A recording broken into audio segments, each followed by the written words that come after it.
I'm a feminist, but this week somebody told me, very spiritual person, and she told me that in ancient Egypt, high priestesses, when a young teenage girl was of age where she started to get sexual urges, the high priestesses would take her into a room and they would show her how to pleasure herself, that pleasure was sacred, and they would teach her how to bring herself to orgasm.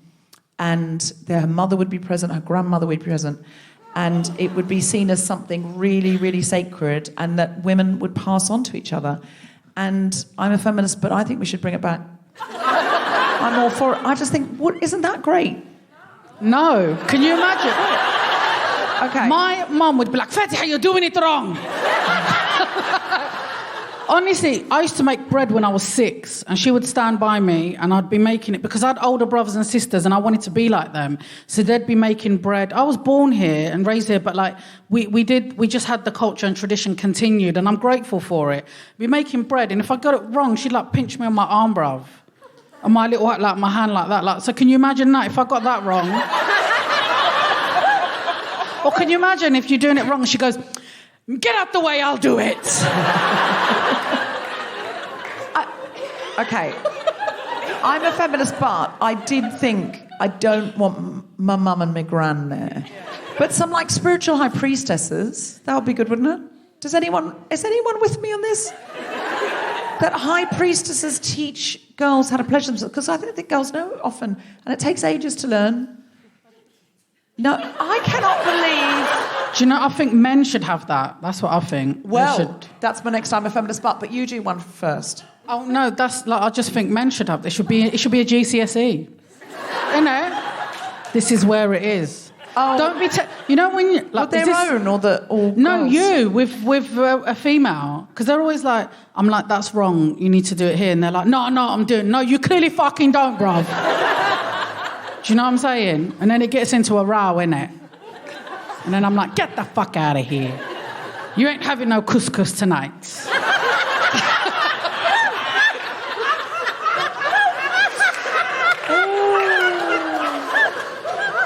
Sorry, I'm just fired up. Do you have any I'm a feminist buts? Do you have an I'm a feminist butt you'd like to share? Okay, I'm a feminist, but one time I was coming back from Morocco and I came by the boat. So I went from North Morocco and I crossed into southern Spain on the boat. And when I got there, I had to get a train, but the train, I couldn't get a taxi. So I saw a group of Moroccan men. I just went there and cried and said, I don't know what I'm doing here. I don't know what's going on. And then they took me for free.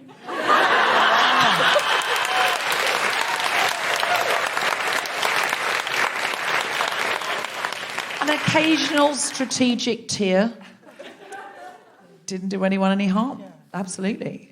I think I have got similar stories to that I don't want to share.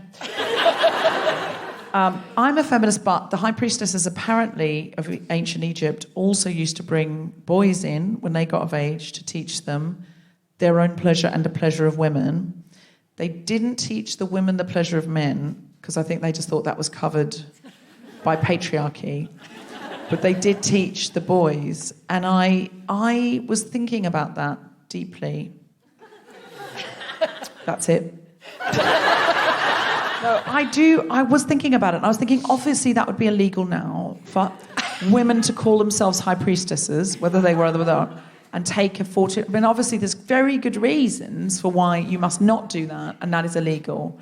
And yet...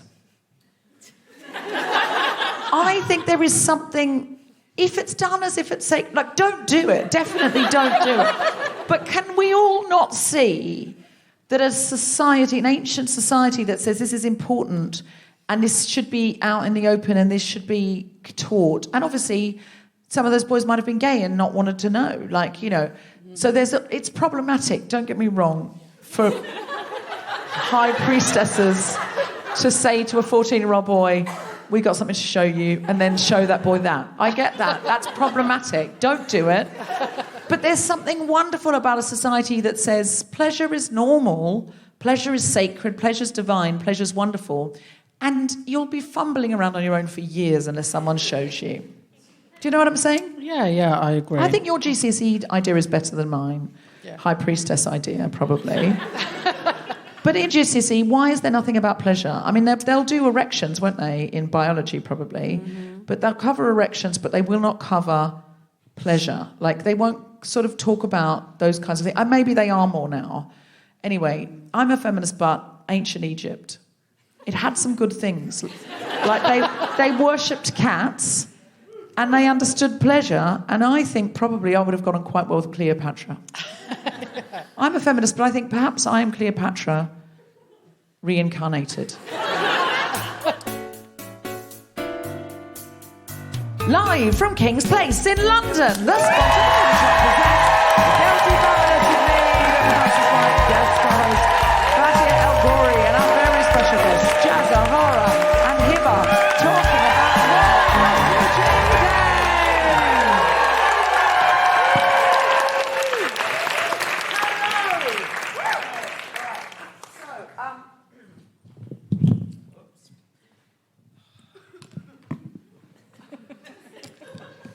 The whole day's been exactly like that.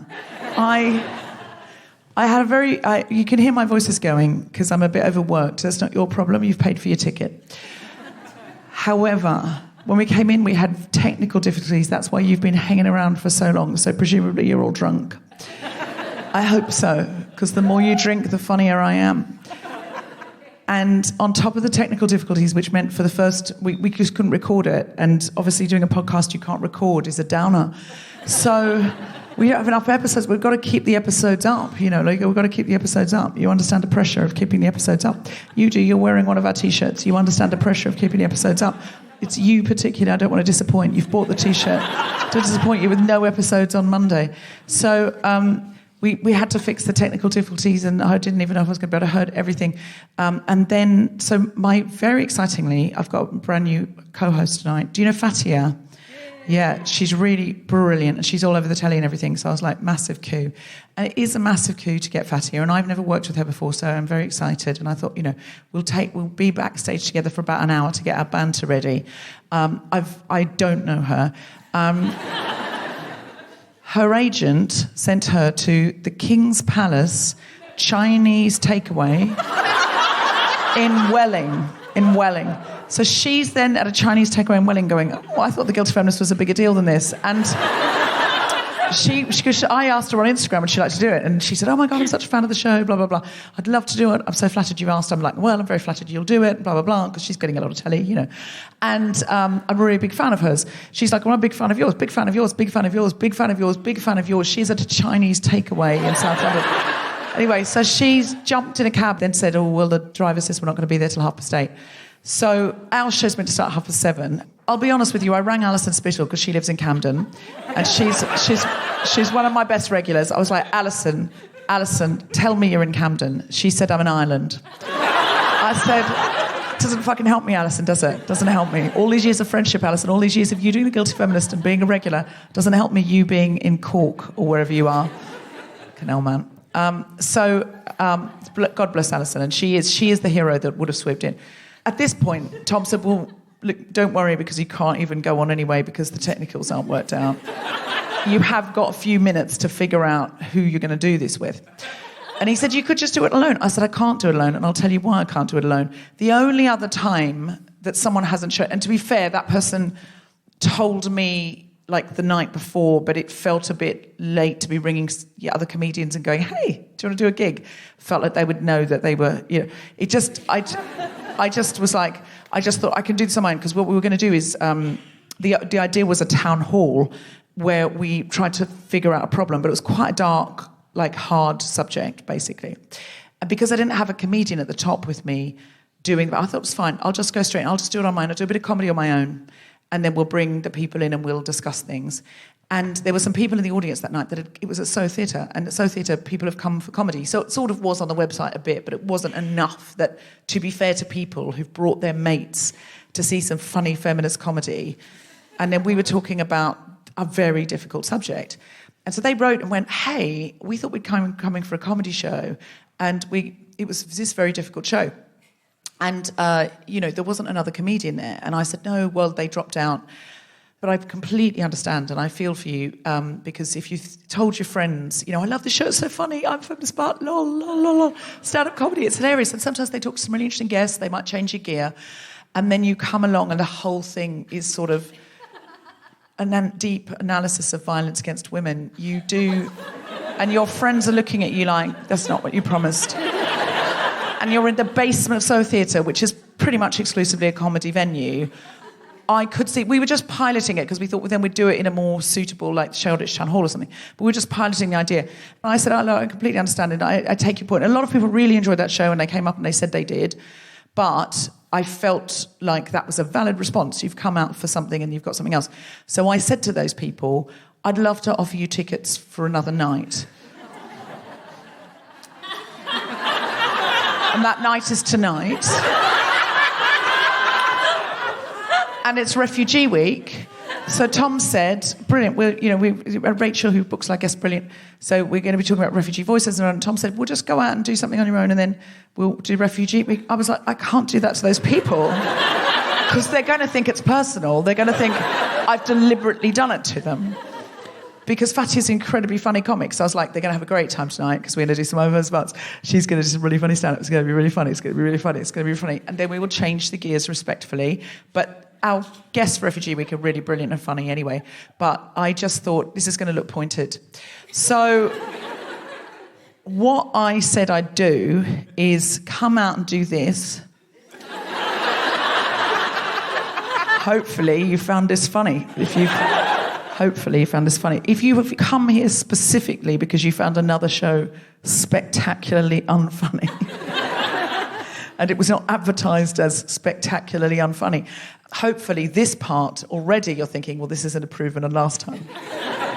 Just give us a cheer if you're one of those people. No, did they not come? Oh, you've come. Excellent, you have come. Thank God. Are you already enjoying this more than last time? Great. Okay, great. So, are you enjoying it more because it's mostly been about you so far? Yeah. I mean, it's very flattering, isn't it? Some people might write another email going, we just wanted to come along anonymously, and this time the entire show was focused on us, and you made us point ourselves out, and then everyone pointed and laughed. What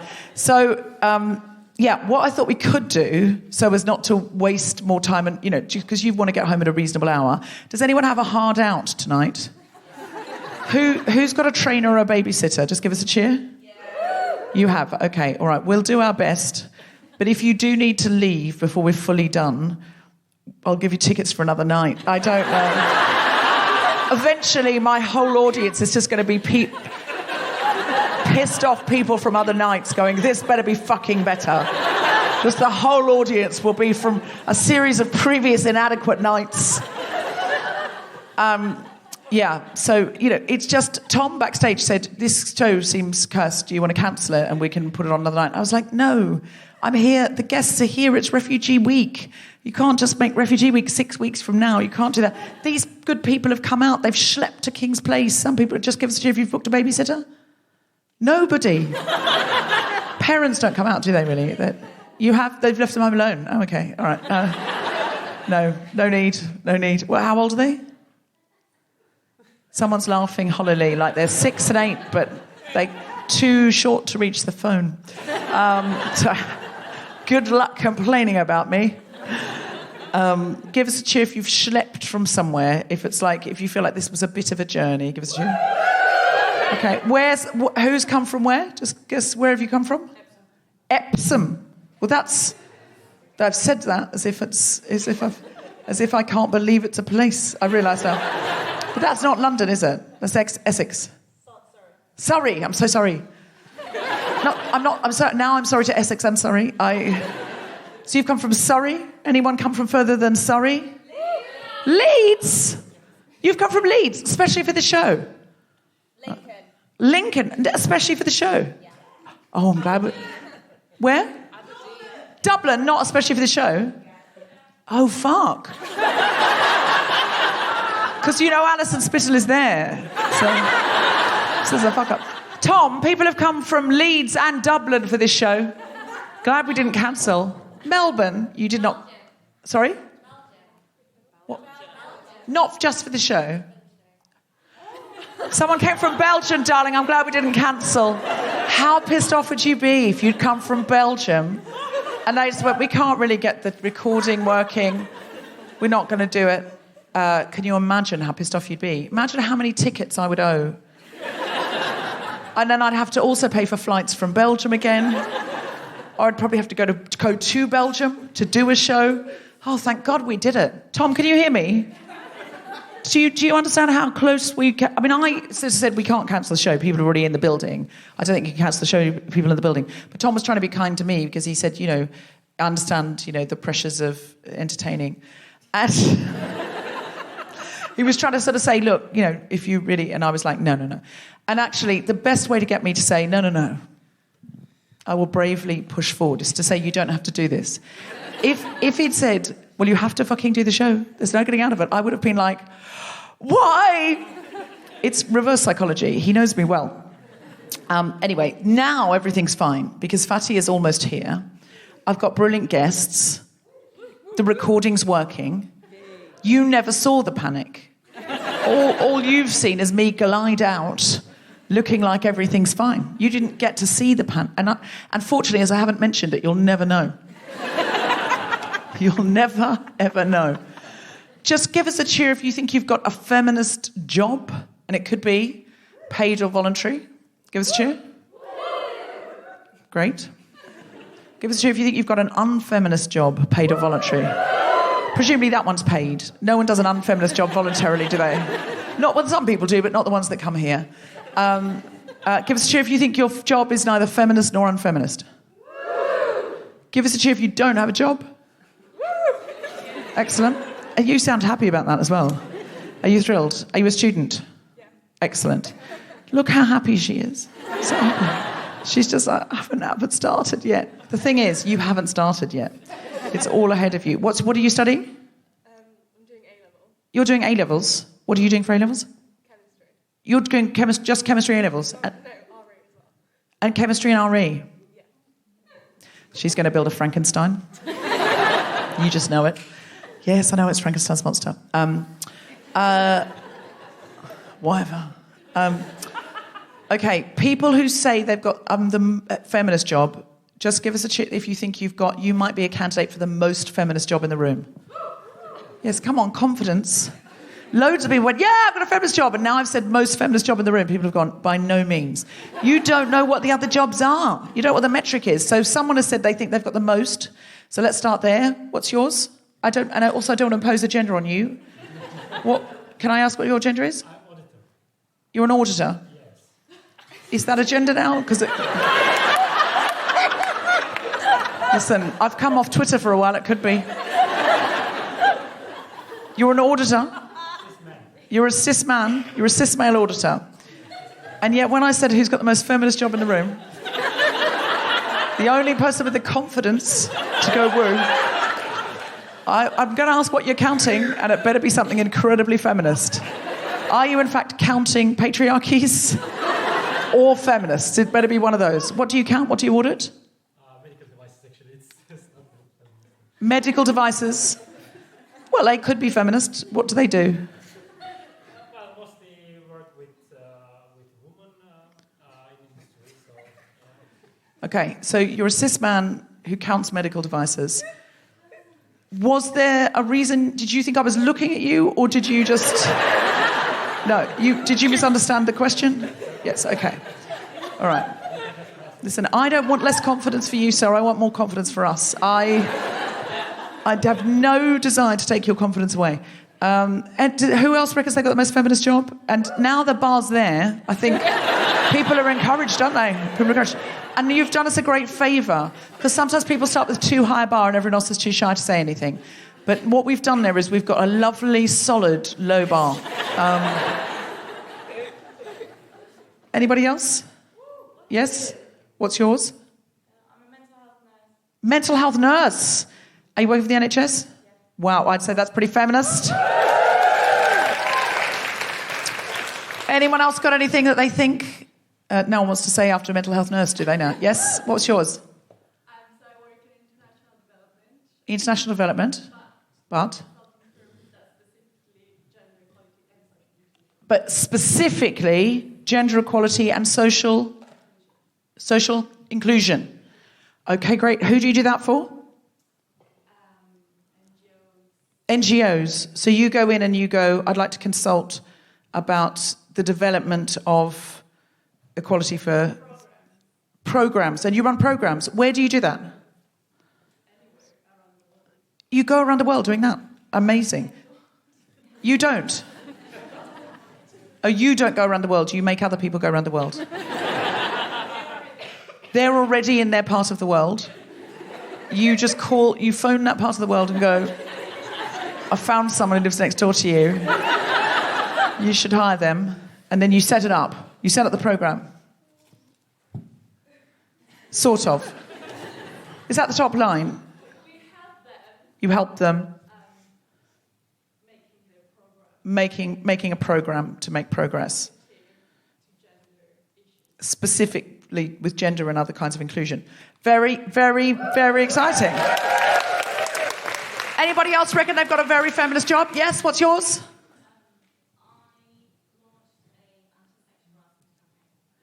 An anti-sexual harassment campaign. What's it called? It's on the Tube. And what's it called? Listen, if you're listening internationally, there's no higher honour in London than being on the Tube. So people are like, it's proper, it's on the Tube, because we know how much it costs to advertise on the Tube. So we know that it's a big deal if it's on the Tube. And then people also go, there's nothing more famous than being on the Tube. Because we don't all watch the same TV anymore. Everyone's on a different screen. People are, I'm on TikTok, I'm on Channel 4, I'm on this, I'm on that. I'm on Netflix, whatever. But being on the Tube, if you live in London, everyone knows you. Everyone knows you. Being on the Tube in London is like being on the telly used to be before, like about 15 years ago. So let's just ask, what's the name of the campaign and what's the slogan? Oh, people have heard it, it's famous. Okay. If you're listening at home, sorry, what was your name? Is it okay to say your name? Danielle said there's a big words like staring, touching. So looking at different ways in which someone might feel harassed. Of, say you're a woman alone on the Tube and a man is just like really fully staring at you. Or even if you're not alone, someone's just really staring at you. It can feel very intimidating. Did you help design that campaign?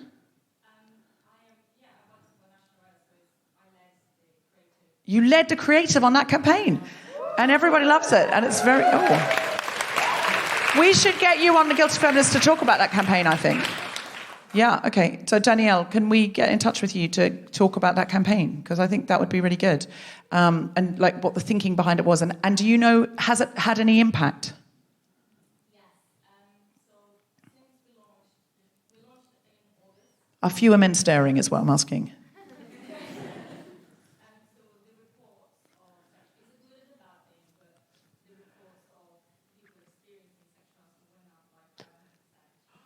Oh my God! Sorry, I've just got a bit of hay fever, so I'm not crying about this. I'm just trying not to sneeze. So, sexual harassment went up 500% from when to when? People reporting since the campaign. So it could look like your campaign has made it 500 times worse, but in fact, it's just that people go, well, hold on a minute, they're doing that thing on the poster.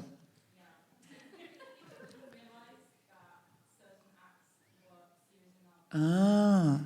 So it's made people aware of what they are allowed to say, hey, that's not cool, I don't want that, or that's actually really intimidating me, or I've had to get off a stop early because I felt frightened. And now, instead of thinking, well, I'm just going to sound stupid if I say anything, because, like, a man looked at me, like it's a free world, he's allowed to look at me. But if it made you feel very uncomfortable, then you can go and say, hey, this happened. And they know that now because of your campaign, Danielle. Big round of applause for Danielle.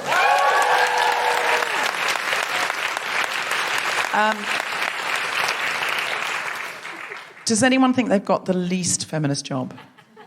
Give us a cheer if you think you've got the least. Yes, great. What's yours? I work in HR at a beer company. HR at a beer company, yes! What's that like? Do you need her posters a lot?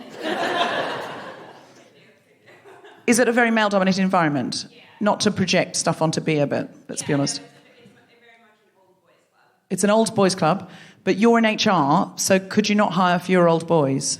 No, I have a succession plan. You have a succession plan? You wrote a succession plan? Are you Logan Roy? Oh my God, this is so exciting. So it's like a beer company in London, but you are Logan Roy deciding who goes next. And they're all trying to be like, I'm Shiv, I'm Roman. What? A little less dramatic than that. Well, it couldn't be any more dramatic than that. Okay, so you're doing stealth feminism, Trojan horse feminism, in an unfeminist place. She's finding feminism in a hopeless place. Excellent. Anybody else think they've got an unfeminist job? Yeah. Go on. Go on, get it off your chest. We can't just hear from people running global gender equality campaigns and allowing women to step forward and report sexual harassment. Come on, what's the other side of that coin, baby? I help very rich consultant doctors to save tax. Oh, boom, boom. Okay, so if you're at home, our audience member there said, I help very rich, and she was clear about the very rich consultant doctors to save tax. What was that? It's not illegal, she hastens to add. Asterisk. What she is doing is above board. There are things in this country that are illegal that should be more legal than that. Do you know what I mean? Like, we still can't smoke marijuana.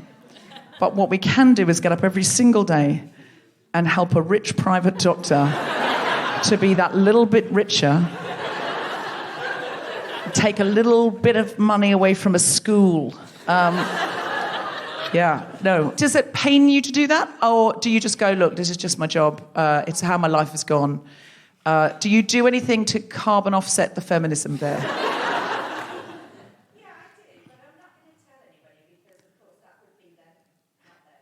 Oh, I see. Okay. Oh, I meant, like, do you volunteer in a shelter? What you meant is, yes, I steal money from them, and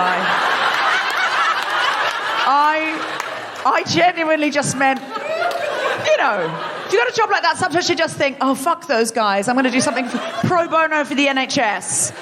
But what you meant is, I donate a large chunk of their money without them knowing to a local shelter.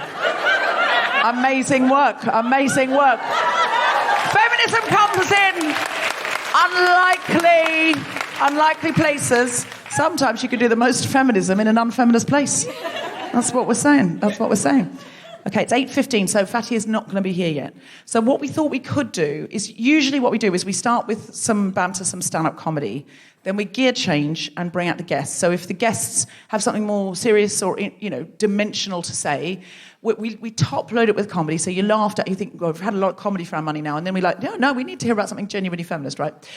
What we're going to do tonight is we're going to put our more dimensional, interesting conversation at the top, and this is what we call in the industry ask about tit. But given Fatiha, who's a wonderful comedian and a lovely person, was sent to a Chinese restaurant in Welling that apparently wasn't even fucking open. Insult to industry. She couldn't even get a fortune cookie, but if she had, we know what it would have said. You're in the wrong place, mate. And the thing is, this way, we can think of the comedy as dessert, right? So this is main meal and then pudding, okay? Are you okay with that? Yes, okay. People who came especially not to see this, do you feel this part about the tax and stuff has been funny enough that we're good to go? And I never would have said a single thing to you or about you had this not gone wrong. I was thrilled you said you'd come back. It felt like a lovely exchange. We were like, oh, wasn't that? And we were like, no, that's absolutely fair. Shall we? Yeah, lovely. Oh, that's really kind of you. Yeah, felt like a lovely exchange. You know, there's not that many lovely exchanges in life. If someone complains, normally there's a bit of, you know, and I always try and make it as nice as possible and just go, let's just make it lovely, because clearly, and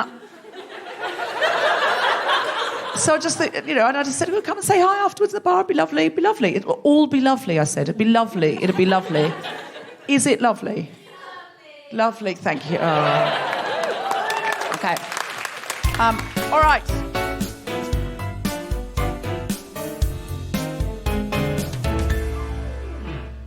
Hello, Guilty Feminists. We're recording 5 more live episodes and you can come and see us at the Turner Gallery in Margate on the 9th of July, supporting local charity Power of Women Thanet. We're at King's Place in London on the 24th of July, and we're at Soho Theatre on the 11th and the 12th of August. And we're live from Chichester on the 21st of August. I'll be in Chichester doing a Guilty Feminist episode because I've written a play called Never Have I Ever, which will be on in Chichester at the Minerva for the whole of September. It stars Alexandra Roach, Ahmed Shah, Greg Wise, and our very own Guilty Feminist Susan Wakoma. And it's about money, sex, power, politics, and running a restaurant. You can also join our Patreon to get ad-free episodes. And if you're passing iTunes or Spotify and you felt like leaving us a 5-star review, we would love you forever. It helps other people find the podcast, as does you telling someone. And now back to that very podcast. Are we ready for our guests? Our first guest is the founder of Asylum Speakers, a media platform amplifying voices on those impacted by displacement. She's also a motivational speaker, writer and podcaster, and has become a leading voice on the topic of migration, speaking everywhere from TEDx to the UN. Please welcome to the stage the incredible Jaz O'Hara!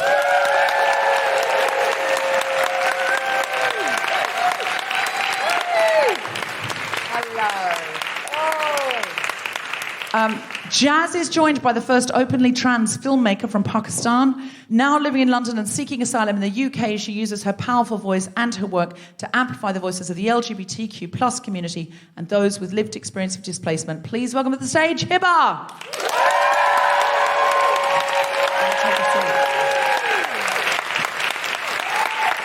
Thank you so much for joining us. Thank you so much for joining us, Jaz, on this strangest of nights. I'm very excited, although I'm a bit offended that we're not the dessert. Well, no, because you're too substantial to be pudding. Pudding is frippery. Dessert is frippery. It's just like, it's like jelly and cream. You are... We're meaty, are we? I was going to say meat and potatoes, except that's going to upset the vegans. So this is... Welcome to my life. Word choice is everything. So, Jaz, I'm so excited about this book, this podcast, what you're doing. Thank you for joining us. And Hiba, I'm so thrilled to meet you, and we're going to be hearing lots of your story tonight as well. Yeah, thank you so much for inviting today. Oh, delighted to have you. This is for Refugee Week, and we're very, very, very thrilled and honoured to have you. Can you tell us, Jaz, about Asylum Speakers? What started this off? Yes, I can. It started almost 8 years ago to the day. And it was actually one specific person who really changed the course of my life in 2015. And to give you a bit of context about that, I'm the oldest of 4 kids in my family. And my mum and dad were experiencing in 2015 something quite common, I think, empty nest syndrome. The youngest one was going to uni and or moving out, and they were like, we're going to have no kids at home anymore. What are we going to do? So they started looking into fostering or adoption, and they live in Kent, and they found out that there were a lot of unaccompanied minors arriving to Kent from the Calais jungle. And so as they went down this journey of becoming foster parents, they started to understand more and more. And they were very open to taking on a child that was a little bit older and maybe didn't speak English, maybe was coming from another country. And towards the end of that journey, that 9 months that it took for them to become foster parents, my mum had a dream. And in the dream, she saw a boy. And the boy, she described him as having a beautiful smile. And she very clearly had the message that he was on his way to us. And a couple of weeks later, they were approved as foster parents. And I'd love to read you guys the tiniest extract out of this book. I'd love to hear this. To explain the next part of the journey. Okay, let me find my... Sorry. So this is from a book called Asylum Speakers, and it's the stories as told by various asylum seekers. Exactly. But this is part of the story of how this came to be. So, I remember the phone call. It was a Sunday morning in the summer of 2015, and I was having breakfast at my parents' house in Kent. My mum was half-heartedly flicking through the Sunday magazine that came with the paper, chatting to me about my week. When the home phone rang, it was my dad who ran to answer it. standing in front of the window in the dining room. He was backlit, but I could see the silhouette of him holding the phone between his ear and his shoulder, leaning across the dining table to grab a notepad and a pen. Meseret, he repeated, slowly and carefully, writing the letters down onto the pad. Meseret. My mum cast the magazine aside. Both of us sat up straighter, listening carefully. He's 12 years old, my dad repeated, nodding. From Eritrea, speaks no English. My mum and I exchanged an excited look, a mixture of, shit, is this really happening? And, yes, it's finally happening. It felt like ages before my dad put the phone down. That was Kent Social Services, he said, confirming what we already knew.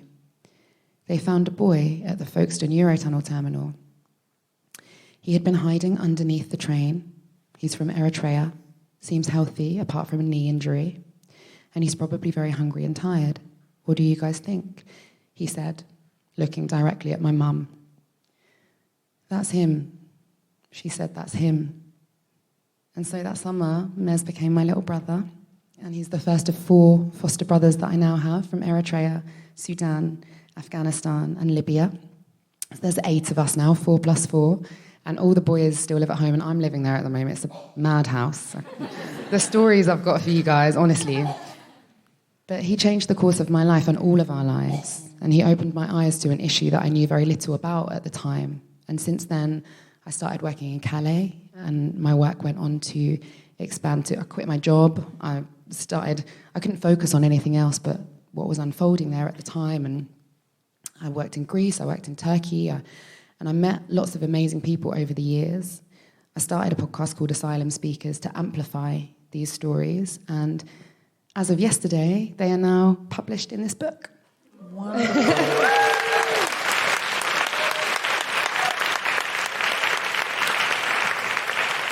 That's such a moving story. That really brought tears to my eyes, because just that sort of acceptance and welcoming and how frightened that child must have been hiding under a train on his own. How old is Mez now? He's 20 now. Wow. Yeah, actually, he might have just turned 21. And, oh my God, so I don't even know where to start with Mez, right? Because we had a launch party for this book yesterday, and he was on the panel. And he's so chill, right? I was so nervous because so many people that we know and just loads of people there, and he was just he messaged me beforehand, a little bit like today. He was like, "Oh, Jaz, I'm in traffic," and I was like, "Well, it's quite important, Mez. Like, you're about to be on my panel." But he doesn't rush for anything. But he has just turned 21, and him and my Sudanese foster brother, they have been working for Deliveroo while studying for a long time to earn some money. And they've just opened a shop in our hometown of Tunbridge, the International Food Centre. It's a shop and a halal butcher's with the aim of bringing world foods and foods that are difficult to get in the area, that remind people of home, to our little town. And it's been a really amazing journey to see, because they're so young. And I remember saying to them, like, when they were looking into this space on the high street, but do you guys, you've never run a shop before, or you're still studying? And they were like, oh, we'll figure it out. We've done harder things, and it's true. They're just doing it. Yes. I think it's really wonderful to hear. There's a family I know, and one of the teenage boys, because he's a refugee and his English is limited. His English sounds amazing to me. He sounds like any London teenager to me. But for studying stuff like Shakespeare, he was told, well, you'll never be able to do the career you want because you have to pass the exams this year, and if you don't do well enough, it's just you can't sit them again. And I just said to him, that's absolutely not true. It's so much harder to get out of a war zone to here than it is to get from here to dentistry. If you want to be a dentist, you will be a dentist. I don't care if we have to pay for the exams to be done again. Anyone can pay to do a GCSE. I could go into a maths GCSE if I wanted to. You just have to pay a fee. Would I pass? Obviously not. But if I really wanted to pass a maths GCSE, I could do it. You'd get a tutor. and we'd figure it out. And it's, of course, unreasonable to expect someone who's been here 2 years to be able to analyse Shakespeare at any level when most British people who've been here all their lives can't analyse Shakespeare at any level. But also, who gives a fuck if their dentist doesn't know about iambic pentameter?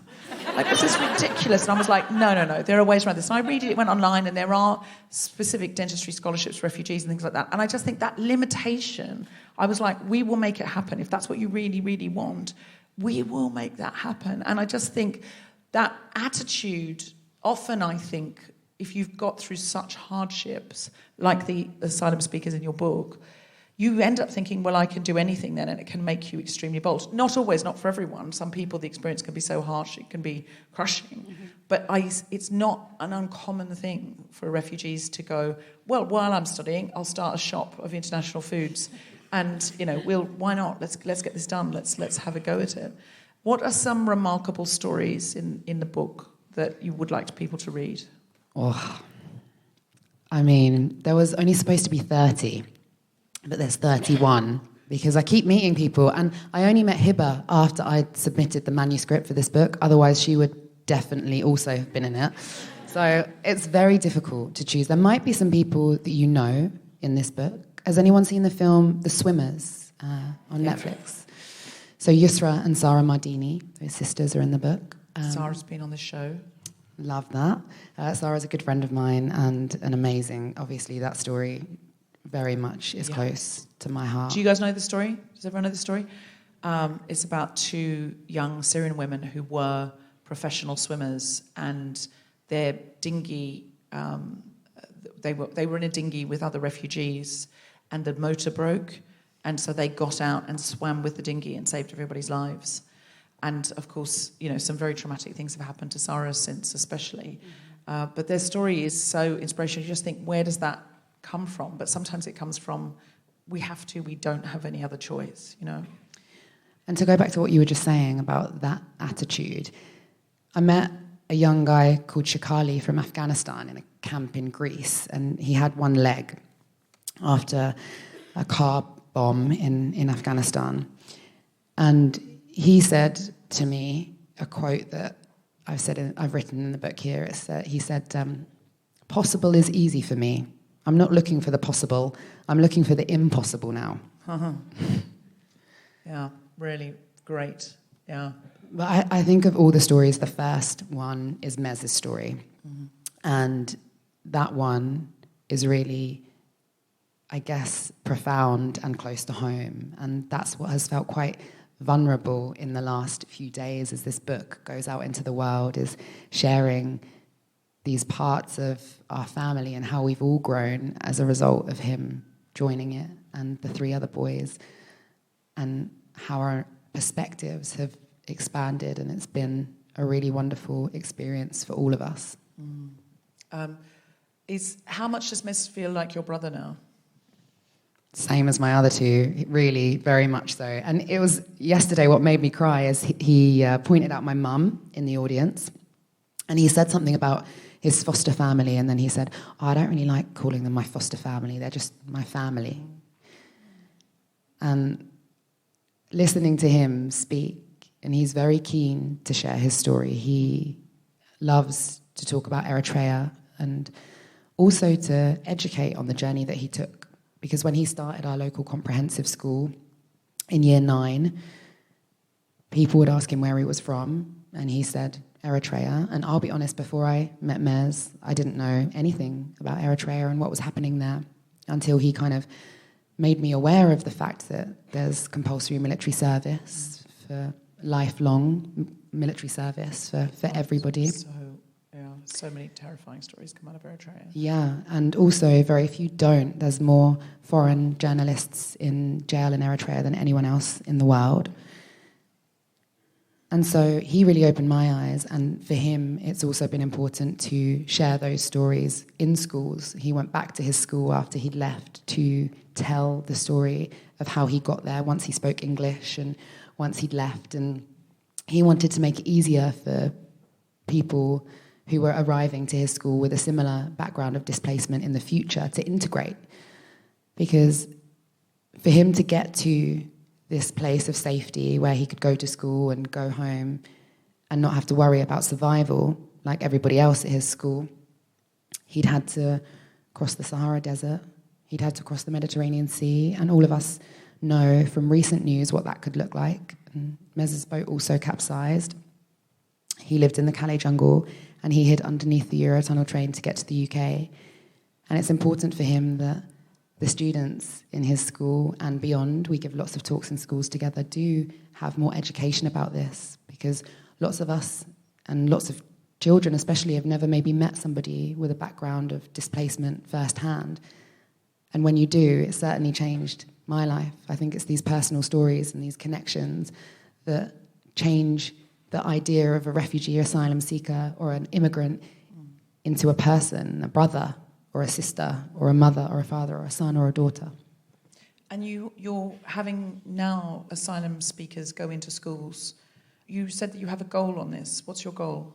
Yes, it's a big goal, but an important one, and it is for the 10 million school-aged children in the UK to all have heard a story like this firsthand. This book it's more than a book. It's a tool for addressing some of those common misconceptions that we have around migration today. And it feels very important with the rhetoric that we see so often in our media and pushed by our governments. So through these personal stories, through these incredible people, we're really challenging those narratives. And if people hear it directly, if someone comes into their school, it's going to just shift what might have been in their mind from what they've read in a tabloid or maybe heard in their neighbourhood. Suddenly they're like, oh, well, yeah, but Mez was like this. And I think that's an incredibly powerful goal. And it's amazing how much having Mez and your other brothers come into your life has completely changed your life. Yeah, and I really see this in schools, right, Deborah, because Mez, he's really good at football. So all the boys, like that already, like that's, and he's also very handsome. So all the girls are like, so it works, right? It just, so I really do think that now, those schools that Mez has been to, when those kids do hear these words or read these terms that have been hijacked, like illegal immigrant, refugee, asylum seeker, and we've forgotten the meaning of these words in our society, right? Asylum seeker literally means seeking safety, but somehow they've been twisted. And so if we can replace those with an image of someone like Mez, it becomes very clear that there's nothing scary about him. That's wonderful. Hiba, you're not in this book because you were someone that Jaz met after the book went to print, but you're going to be in the second volume. Yeah. Can you tell us something about your story now, given that we can't read about it in the book immediately? Yeah, my name is Hiba, and I'm first trans filmmaker in Muslim world. And I'm from Pakistan. And if I go back to my childhood and if I found out first prosecution I faced in my life, I was only 5 years old, and I was in a mosque.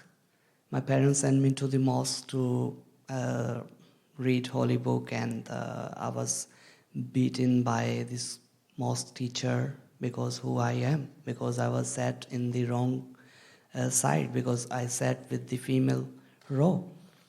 So from there, my journey got started. Being a trans woman, I been from different schools to just complete my education, and every day I was feeling like this day is last day in this school because I was bullied by my schoolmates, by my teachers. And at the end, like, when I realized, like, there is something different, I discussed with my moms, with my brother. And my moms and my brother, I found them, like, very special for me because they was not the parents like the others' parents treat their trans children. They took me to the doctor. It was very hard for them to describe and understand my feelings, but my brother, he really accepted me. He said, we are fully okay, and it's your life, whatever you want, and like now you are my sister, and I love more than before. So, but same time, like I was very creative. I was used to write poetry. I was doing sketching and paintings, and as I was filmmaker, I start my degree in filmmaking, and I start work on gender and equality thing through my camera frame. But there was some organizations, the religious organization, they was pretending, and they was making a like through rumors, like promoting Western and LGBTQ agenda in Pakistan, which I wasn't. And even like one day I was knew that there is a news like I organized a LGBTQI party in American Embassy. And even I never been in American Embassy in my life. So it was very wonderful for me, and I discussed with my brother, and he come out, he said like, he's very scared. And after some days, like I received a threat call, then I received an email. My brother, like he said, you have to fly immediately from maybe in Dubai or somewhere. And at the end, like they were so powerful. They was in the government as well. They was in establishment as well. Their hand was everywhere. They was helping Afghan Taliban from Pakistan on the name of donation to helping children and women. So they kill my brother. They kill my family, and it's very hard story. I can't right now because it's very busy day for me today. I have been my art exhibition, and I shared my story already in another podcast, so it's very hard to go in the detail. But I want to come at the end, like I was receiving a call, threat calls, and I even in my own country I don't have a space to live. I was hiding myself. I was from Islamabad to Lahore to Karachi, and in different cities. And I applied for visa for UK, and when I got my visa, they was threatening me, you cannot fly from any airport from Pakistan. We have our people appointed everywhere, you cannot fly. And but with some of friend help, the guy was in the airport security force, they helped me to get in the plane. I came to the United Kingdom, and the new chapter of my life is started.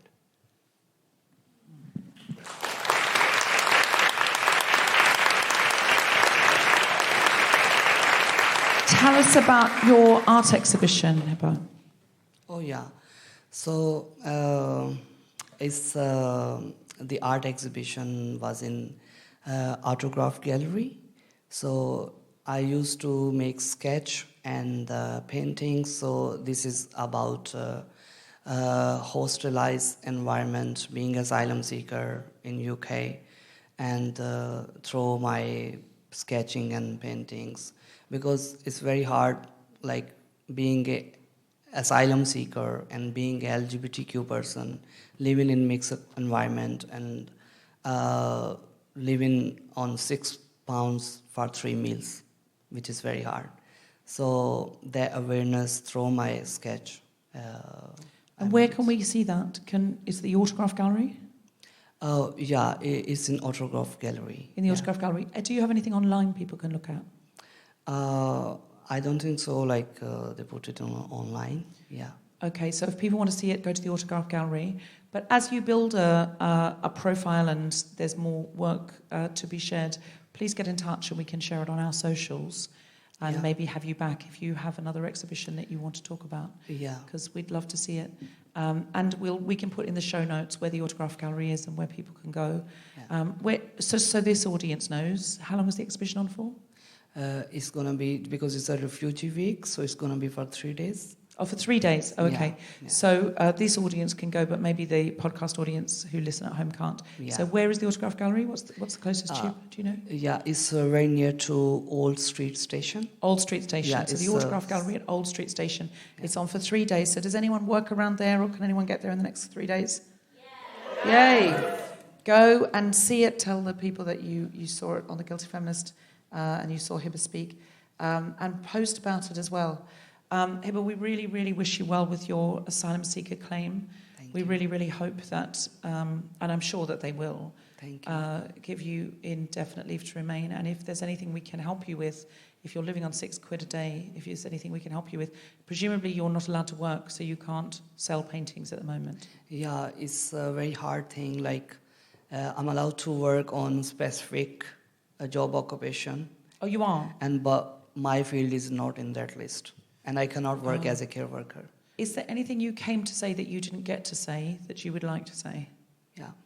I would like to say, like, I recently, I was the part of the film Mother, and the guy Hassan Agat was the director of that film, and I was an artist, and I was making live sketching of that film, and also the behind the scene, the film called The First Drop of Rain. I was the co-directed by Mabel and me, and The it's First very Drop lovely. of Rain. Yeah. Where can we see The First Drop of Rain?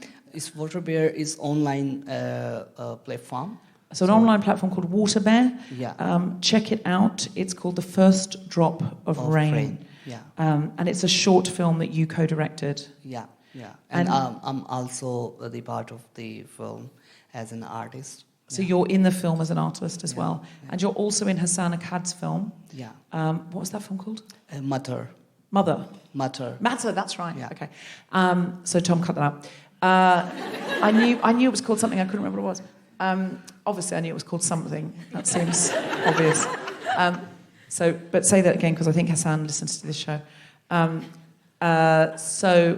you're also part of Hassan Akkad's film Matter. Yeah. So if you'd like to see Hiba, watch Matter or The First Drop of Water, and you can see more. We really... First Drop of Rain. Fucking hell. Fucking hell. The First Drop of Rain. First Drop of Rain and Matter are the two short films you need to be watching. Hiba, you have been absolutely a wonderful guest, and we hope that you come on more, and maybe we could have a screening of your film, or as you do more films. In the meantime, we really wish you every success with your visa. When should you hear? Should we know soon? I hope for the best. Yeah, because whenever I ask for my lawyer, the Home Office reply that like there is a very big backlog. So we are just waiting as soon as possible. You're not implying that the Home Office is in any way slow or difficult. Exactly. I hope. Listen, we only wish wonderful things for you, Hiba, and we're just thank you so much for telling us your story, and we know how difficult it must be, and we appreciate you sharing it. Thank you so much.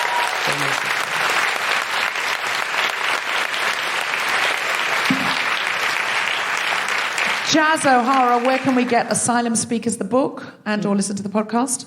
You can get it anywhere you listen to your podcast, anywhere you buy your books, pretty much. It's a beautiful looking book as well. It's a hardback, and it's got beautiful pictures on it, in it. I think it's a great gift. So it's really what everyone you know should be getting for Christmas this year, for example. Especially those family members who have those questions like, why don't they stay in their first safe country? Or right. Why are refugees all men? All the answers are in this book. Yes, and they're not all men, and often the first safe country isn't safe, etc., etc. Hashtag not all men. That's the only time you can use that hashtag. Jaz, is there anything you came to say you didn't get to say? I think so. I think we've covered it. Great. All right. Well, please pick up a copy of Asylum Seekers and listen out for the podcast. Maybe subscribe to it. Send the book to a friend. Give the book to a particularly racist uncle. I've actually thought of something.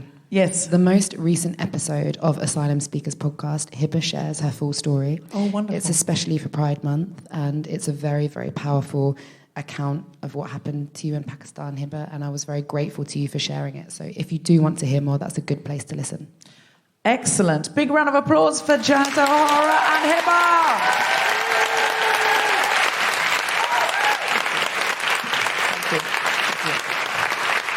wonderful guests. You can just, it's not normally what we do.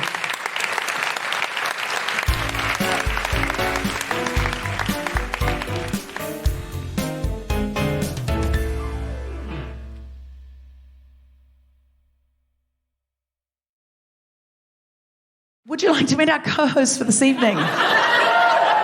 Please put your hands together and make incredible hooing noises for the wonderful Fatiha El-Ghorri. Hi, darling. She's finally here. Usually the co-host sits there. Poor Fatiha. So I told them the story about how you were sent to a Chinese takeaway in South London. And it was fucking closed, bruv. No food. I was like, what's this? So you couldn't even get a little sweet and sour? No. For the Uber? I couldn't. I wanted to burn that place to the ground, I swear. I was like... It feels like an inappropriate response, given I think it was actually the fault of the administration, not the actual Chinese restaurant. Who never advertised that they were open. They were like, mate, we're always closed tonight, and I don't even know what day of the week it is, but they said we're always closed on it. I want to say Wednesday. Is it Wednesday? It's Thursday, isn't it? Yeah, it's Thursday. That's just not fair, because the week's going to us. They're like, we're always closed on a Thursday. Well, listen, thank you for making the schlep from King's Palace to King's Place. Thank you. The King's Palace sounds grander, but it turns out no. King's Place is way grander. Yeah, and this is like 20 minutes from my house. Oh, wow. Yeah. I know. Oh, and Fatiha, I had to go, like, it was in South fucking London. I hate South London. You're going to hear about that later. Oh. But yeah, and it was just a nightmare. I'm so sorry, and sorry, guys. It wasn't your fault. It wasn't her fault. It wasn't her fault. It wasn't my fault either. It was my fucking agent's fault. I did the first thing I said when Fatiha messaged me saying, because she was like, I'm actually running a bit late at first, and then she was like, I'm going to be a tiny bit later, but no later than 7.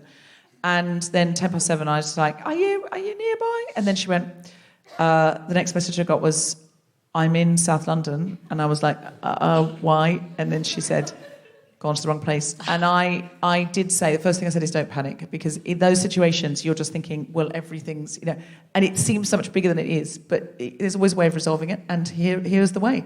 We've already interviewed the guests. They were lovely. This is The Guilty Feminist, the podcast in which we explore our noble goals as 21st century feminists and the hypocrisies and insecurities which undermine them. I'm Deborah Francis White. With me is Fatiha El-Ghorri, and we are talking about World Refugee Day. I'm sure it's week. I'm pretty sure it's week. It is. It's definitely week. It is. I'm doing another gig tomorrow for it. Yeah, okay. Where is that, out of interest? Sorry, not tomorrow, Sunday. I'm doing South Bank. I'm hosting it. Are you doing South Bank? Yeah. Or is it, in fact, North Bank? No. It really is South Bank, I promise. Okay. All right. Tomorrow I'm going up north, God help me. I've got to do tour support. Anyway, sorry, why am I telling you this? No, I'm interested. What's the South Bank show? We should come see that. I ain't got a clue, but it's on Sunday. Honestly, but it's on Sunday. It's on Sunday, yeah. Okay. How are you feeling about World Refugee Week? I like it. I think it's... I mean... What are you doing for it? Are you doing any... Is this and the South Bank show, is that what you're doing for World Refugee Week? Yes, that's what I'm doing. But that's what I'm doing. But I feel like I want to have someone who is displaced, like, for dinner and, like, connect and... chill, do something that's really, really personal. That's what you want to do, or you want me to do that? I don't think I can do it this week because I've got a wedding this weekend, but I think I'm going to organise it this week. Yeah. Because as long as you organise it on World Refugee Week, I think World Refugee Week has still done its job, hasn't it? The dinner doesn't have to be on World Refugee... In fact, it shouldn't be. World Refugee Week should be the thing that makes you go, oh, fuck, I haven't had any refugees for dinner. I'm going to reach out and connect. That's what it should do. So everyone here, you need to make some kind of lovely plan where you're going to support a refugee foundation or organisation. If you can't think of one, I'm a big fan of Say It Loud, the Say It Loud Club. They work with LGBTQ plus refugees. They always need help. They need volunteers. They need money. They need people telling everyone about them. Choose Love is another wonderful organisation which I absolutely adore. Choose Love's big Sata Club's small. Has anyone else got one? Have you got anything of choice for World Refugee Week that you'd like to tell us about? Well, the one. So who I'm doing the thing? Yeah, funny, isn't it? Okay, so that was hilarious. So the people that I'm doing the thing for at South Bank, they're called Counterpoints. Lovely. And they help. They facilitate. Big word. Facilitate refugees that were in the arts before they came here, and they help them to continue. Yeah. Amazing. So there's loads of so the one I'm doing, it's all there's poets, there's comedians, spoken word, and they're all refugees. They promote. I want to do that. It's called Counterpoints. It's really good. I've worked with them a lot. We could do like a crossover show. That'd be amazing. Yeah, exactly. I'm gonna see if they want to do something together. Yeah, no, they're lovely. Yeah. And that's at the South Bank on Sunday? Yes. What time? We're doing it. I don't know. Sorry. Okay, I'm so sorry. Okay, is there someone here who'd Google it? Who's good at Googling? I mean, you're on your phones all day, all of you. What was that? No signal. Oh, there's no signal. Okay, well, I've got internet, so because I'm an artist, I'm allowed. Okay, all right. So I'm going to just quickly Google while Fatiha busks. You just tell him anything. I'll tell you. I don't know what to say. This is a really good organisation. So a lot of, they facilitate and work with refugees that were in the arts before they were displaced. Is that the right term? Displacement? Yeah. And so you have like comedians, artists, like painters, spoken word, poetry, performance art. I think you busked by saying what you just said before. Oh, did I? I sort of meant more like... I think more like a verse of something from Bob Dylan when I think of busking. I don't like Bob Dylan. I'm more of like... I know some Arabic music. Do you want me to do that? Yes! No, man, I'm not doing that. God damn, are you I do know. Do you know that... I'm talking to the Moroccan, sorry, guys. Do you know Zina? Do you know that song? Hey, Zina, ma dirti fina. Do you know that one? Zina Babylon. Who said yeah? You do know it. Are you Moroccan? No. She embarrassed us. We must kill her. No, I'm joking. That's what my mum does. Because we've got... Listen, let me just tell you something while she's doing that. We've got... our family is very mixed. We all look different. Like my sister, she doesn't wear hijab. She's got Afro-Caribbean hair, but she's got really pale white skin. And then me, I've got linen and cotton hair, do you know what I mean? But yeah, and then my brother, he's dark skinned, so he looks like a black man, right? So then I remember the neighbour said to my mum once, she goes, is he the postman's son? I'm like, yeah, and that's a common saying we have here in England, right? And she's like, my mum's called me, she's like, Fatiha, we must kill her. I was like, why? She's like, if she tells your father, it's over. I'm like, but he's your son and he's his son. She's like, she called me a whore. I was like, no, she didn't. That's just how English people talk. Relax. So that's why I threatened to kill everyone. It's my mum's fault, all right? So, did you find it? I think so. I think it's Bindi Street. Is that a thing? No. Okay. That's it. Queen Elizabeth Hall. Oh, thank you. QE2. 8 p.m. The QE2 is a cruise ship. Don't go on that. I think and do you know what? The funny thing about the QE2 is it's closed. Much like the King's Palace. The QE2 is a defunct cruise ship where you can see Fatiha performing on Sunday. Or you could try your luck at the Queen Elizabeth Hall, but I'm going to get in touch with Counterpoints because they sound right up my street. Yeah, they're really I'd love good. to do something with them. They're really, and it's nice to meet other comedians like myself, and obviously the sense of humour is different. Like I'm bilingual, I'm fluent in the Moroccan dialect, and I get asked to do like Moroccan shows in comedy. Yeah, I can't speak English, bruv, innit? It's the Arab, it wants to come out. It's like, ah! But so I get asked to do comedy shows in the Moroccan dialect, but I can't. I can, but it's just not. It's different. The sense of humour is different. Yeah, I get it. Do you know what I mean? They want me to be like, oh, I'm fat, and that makes them cry. Like, honestly, they'll be laughing. I do an intelligent joke. They're like, what is this? What is this? So like, it's a bit. The sense of humour is different. It's a bit tough, but I do get a lot of audience, North African, Arabs coming to my shows and stuff like that. So that's nice. Well, listen, we will come and see your show. Are you doing a show at the Edinburgh Festival this year? No, I'm not, but I am doing a work in progress. Great. Where can we see your work in progress? It's just on my Instagram. I've got a bio. In my bio, there's a link. It's got all my shows. Great. Okay. Yeah. So we'll look on your Instagram. Thank you. And we'll come and check out your shows. Now we crack on with the comedy. Would you like to hear some stand-up comedy? Yeah! Please welcome to the microphone. Are you ready? Yeah. Please welcome to the microphone. Fatiha El-Ghorri.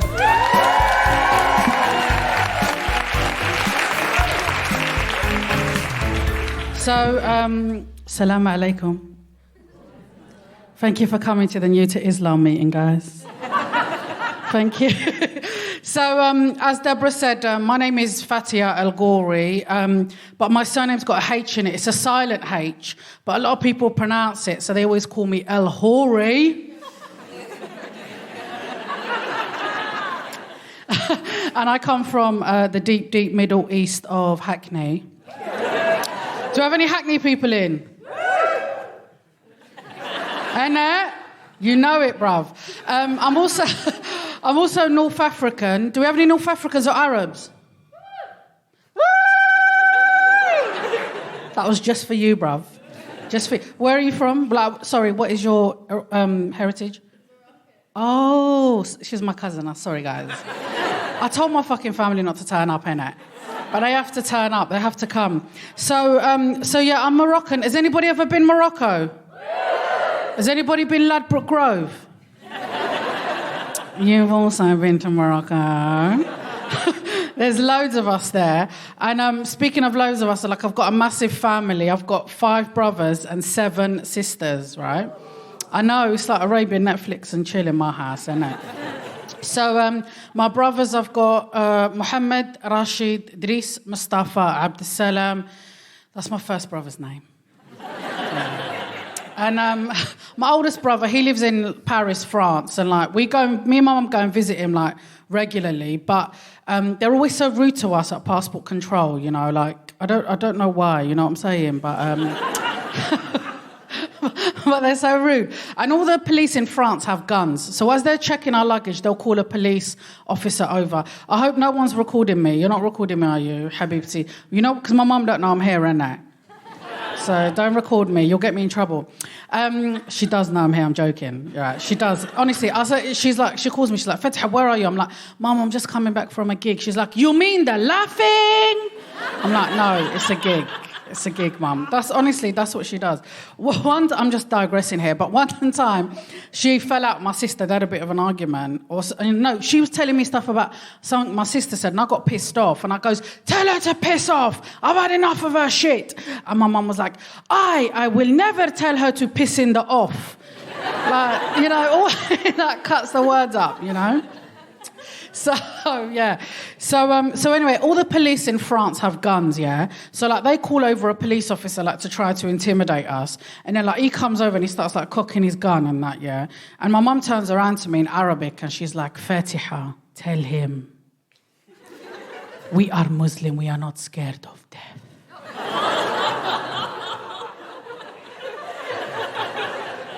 No. Yeah. Like, you're not scared of death, I'm shitting my hijab, innit? And then, like, he turns around, he goes, ho, ho, ho, ho, right?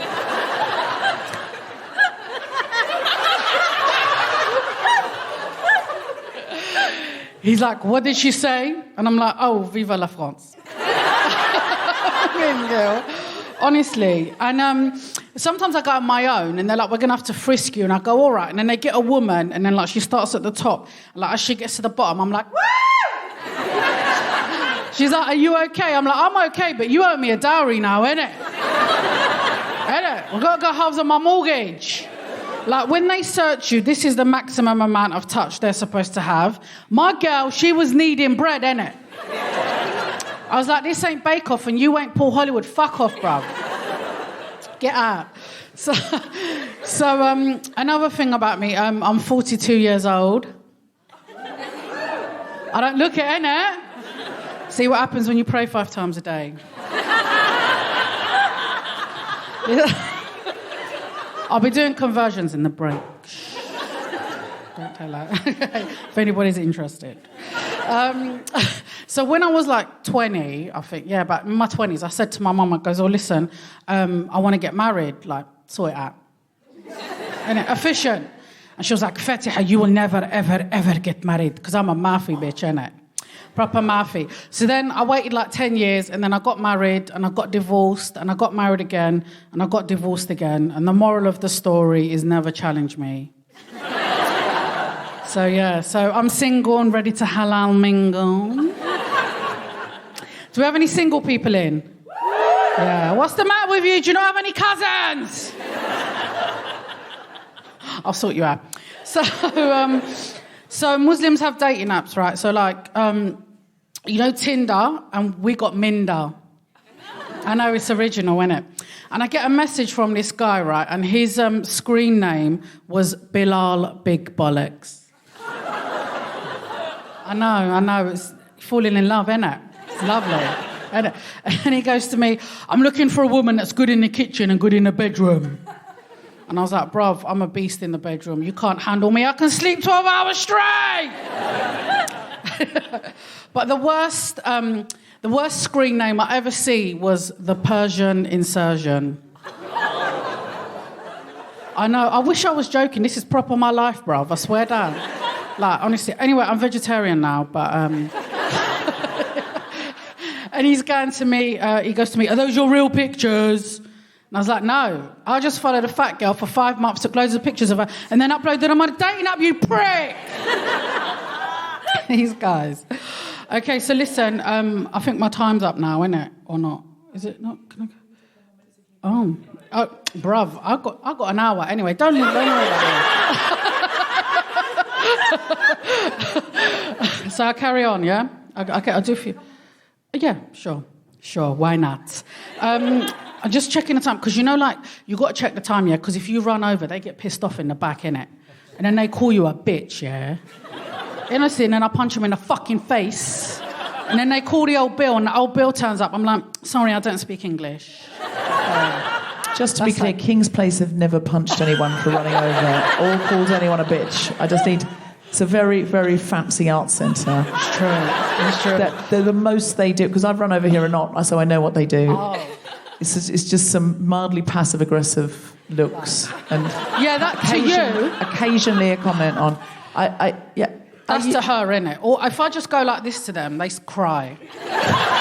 Fucking, they call the police, they go, she punched me in the eye. I'm like, bruv, I just chested you, innit? Hiba, I would take this more seriously if I would take this more seriously if I thought you'd been to King's Place before, but I know you haven't, because you went to the King's Palace Chinese restaurant. And I feel like if you'd had experience with the King's Place staff, you would have known that it was in King's Cross, as the name implies. The King's is the giveaway. The King's. Welling Place, that's in Welling. I know. But the Welling Palace Chinese restaurant, ironically, is next door. No way.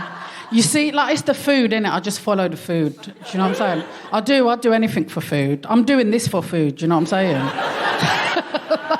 Again, we are paying her a fee. I've never had to do, asterisks, legal asterisks on anyone's stand-up ever on the show before, but do feel just for my own self-protection. Do you know when you see, acts on TV and it's like a magician revealing their tricks? She's revealing all my tricks. So do you want me to do more, or shall I sit my big ass? I feel like we've done a... Fatiha El-Ghorri, everybody!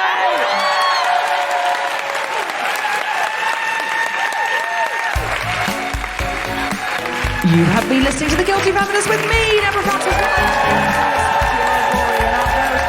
Jaz O'Hara and Hiba.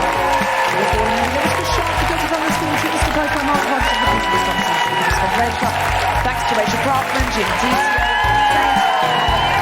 Thanks to all of you for listening. More information about the single episode is at guiltyfeminist.com.